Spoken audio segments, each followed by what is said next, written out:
Well, hello there, yes.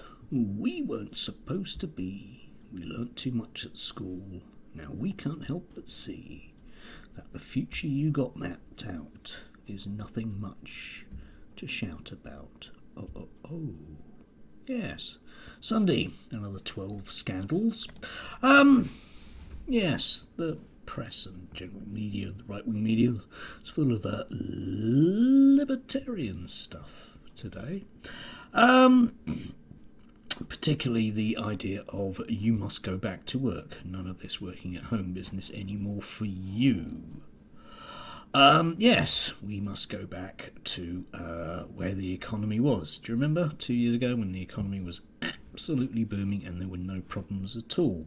That's where we need to go back to. So, there's lots of people screaming blue murder that you have to go back to the office no matter what. And for me as a teacher, one of the things I noticed is that the Daily Telegraph is going to be fighting the corner for pupils not wearing masks.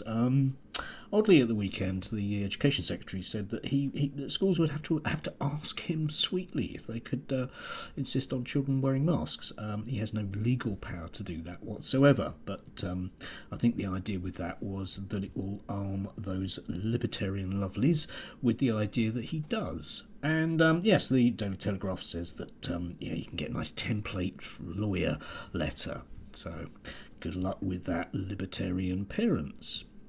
The problem with all of this stuff, of course, is that it assumes that COVID has simply gone away. There, that's the end of that. That finished last week, didn't it? Yeah. Except, of course, for those people that are clinically vulnerable, it hasn't.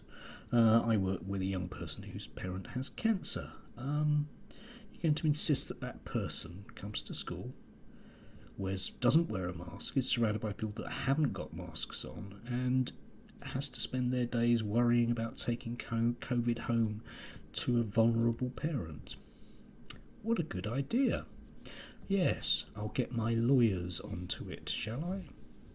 I mean, the basic problem with all of this stuff, leaving aside COVID and everything else, is that the libertarian mindset is always essentially about themselves. It's never actually quite manages to go any further than the immediate family. And if you say to them, well, what about other people? And it's basically, well, I don't really care. I don't care because it's a minor inconvenience to me. And there are a lot of voices out there being very concerned about children, and they should be. But they're oddly muted on the notion of child poverty. Now, if I had a choice between, as a child, wearing a mask and having a meal, I'd have a meal. But the libertarians, the screaming voices out there, will persuade you that children are really concerned about masks. Hungry children aren't concerned about masks. Anyway, Sunday. Have a lovely day.